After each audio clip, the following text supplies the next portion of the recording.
しゃべりはもう終わりだ。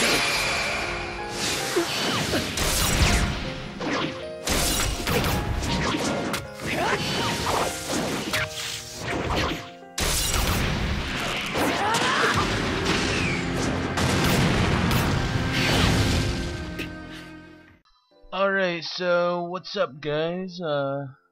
It's been a while since I've made a my thoughts vid, and what a good game to get back into making one, right? Alright, so Storm 2 came out about a week ago.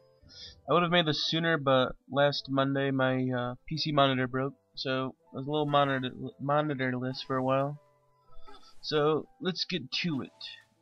Alright, so Storm 2 took me about 16 hours on my first playthrough to beat the single player. That was me not doing any of the side quests or really picking up anything, just running straight to each objective and doing the mission, watching all the cutscenes and everything. But so that's just the first playthrough, and then after you beat the game, you have like like probably another 30 hours of getting the completion, like getting 100%. That's pretty good for a fighting game. Alright, so I'll start off with my my likes, I guess. Alright, so pretty much it follows Shippuden's storyline pretty good, but there are some flaws, like they don't cover the story in great detail like the anime does. But I'll get to that in a second. But pretty much the pacing's pretty cool, except for the running around parts, but they could have easily fixed that with like teleporting maybe. But yeah, for the most part you basically talk to people, cutscenes, and then you get like told to go this way, you go running that way, you start up the next mission or whatever you're doing. And I don't know, they don't space them too far apart, they're pretty close to each other. But there are no random battles, so it can get kind of boring when you're running to your objectives. But for the most part, the story was pretty good, and they actually make it really epic. Like a lot of the scenes, they like there's some fucking steroids in there and some crazy shit. But you'll know I'll probably be playing awesome stuff in the video. Alright, so they also introduced another thing that you never would really think Naruto would be doing this, so it's just kind of like a different look at the series. You have a mailing system in the game. It's kind of like Dot Hack. Like if you guys ever played Series 1 Dot Hack, basically your friends will send you letters, and you'll have 2 responses, and if you get the correct response, you get your friendship level up 1. So every character has 5 friendship levels, and the higher you get them, you'll unlock more assists for in-game, like when you're playing versus and stuff. So there is a point to actually exploring that, and you get to see a side of Naruto that you don't see otherwise. Yeah, so the story is pretty long. The story is, I wouldn't say well told, but it's pretty well told.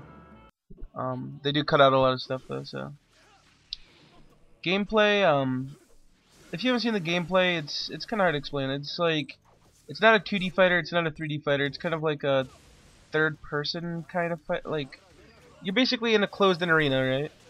And you run around, like you have one melee button, you have your chakra button, your jump button, your dash button, your block button, and from there basically you chain like different movements to your melee button to do different combos. And once you break a guard, you can like maybe throw a jutsu in there, and it's all about timing and shit. It's pretty awesome. But the awakenings, this is a game this broke the game to me, in my opinion, for online at least. Some of the awakenings, like basically awakening is when you get your health like low enough. It's probably like 40% health or so. You basically can charge up your chakra all the way, and you'll get like a power up. Some characters have like maybe some like their strength goes up and their speed goes up. But then you have transformations for some characters. So you'll get like Itachi, for example. He gets inside of Susanoo, which is like this big fire demon. You can't hurt him, and he basically has like a 9-foot long sword, and he just swings it at you constantly, and you can't dodge it. So like some of those can really be a pain in the ass to deal with online. But some of them, they could have done better with them. And also, when you beat the game, you get a bunch of cool things like you can replay missions, you can replay every cutscene in the game, you can listen to every song in the game, you can what do you call it? You can actually replay all of your ultimate attacks and like without the HUD and stuff, so it looks cooler. Now I'll talk about the things I really did not care for. Pretty much, this is probably like my second major complaint. The story is a little too simplified. They don't really explain a lot of things, like when Sai betrays you, he just says that he wants to destroy the village, but he never says who his boss is. He never really says anything. Like, that wasn't his true goal anyways. It was to eliminate Sasuke, so why would he say it's to destroy the village? But, so yeah, that's one of the things. Like, Kankuro's fight, which the story doesn't exist. Hinata's confession is ruined. I don't know, there's just a bunch of stuff that they took out that I guess I don't know, it's just they could have left it in there in my opinion. I don't know why they took it out. A little complaint, the battles can be pretty short, especially online. They usually last less than 2 minutes usually. And if that doesn't make everything worse, there's actually a time limit online. It's like a minute and a half. So that's kind of retarded. The stages aren't really, I don't know, the stages aren't really that good in my opinion. Like, they have good musics, but none of them really are from the game. Like, the place where Deidara dies, the place where Chiyo dies, and the place where someone else dies, I forgot who, but basically they all die in the same forest. Like, really? You're gonna reuse the same stage 3 times? And then some of the stages are from the game, but a lot of them are just completely random, like forest daytime, forest nighttime, forest fucking dawn. Then you'll have like meadow night, meadow daytime, meadow dawn, and I don't know, there's probably like 20, 30 stages, and a lot of them are just rehashes of different night times and stuff. But so yeah, let me my major complaint right here is online, okay? Online is completely fucking garbage. Do not, like, if you're buying this game for the intention of online being good and something to do, you're gonna get kicked in the fucking nuts, okay? So, you may be wondering, like, why is that online bad?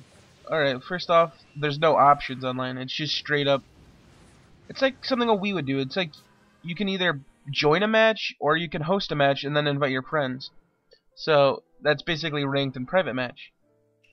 Ranked match, the leaderboards are fucking cheated, and there's so many people in there that do just the retardest tactics ever. Like, they pick Deidara, right? Then they pick the 2 cheapest like support characters. Then all they do is spam like long range attacks, and it gets to the point where if you don't know how to fight that, you're gonna lose every time. Cause like if you don't get a good opening off right in the beginning, you're pretty much fucked. So ranked is completely corrupted with cheaters and spammers, which I can understand if they were just spamming normally, but there's usually like every day you'll fight 10 spammers with Deidara. It's retarded. So yeah, another thing I didn't like about online is there's no customization options for private match. So that means you have 2 bars of health, which is low as shit. You'll die within a minute. You also have 99 seconds of timer, and occasionally you'll have some lag. But I don't know. It's just like, why couldn't they add in some options? CyberConnect is a good developer. Why didn't they think it? And they're not gonna do a patch. There's no way they're gonna do a patch. So yeah, and some of the load times can be a little long, I guess. But in the end, the world's a linear story mode, and it's pretty easy, I guess. You pretty much just run from point A to B. There are a bunch of side quests that you can do after the game and during the game, but I recommend them for after the game. And the music is pretty good, I guess. I would say average, maybe. Yeah, it's above average, but I don't know. There's nothing that I'm gonna remember from a few months from now. Probably not even a week from now, actually. I don't know. Some of them sound good, but not really. Sounds a lot like Dot Hack because CyberConnect developed their game too, so I don't know. It could have been better, but at the same time, I don't really care.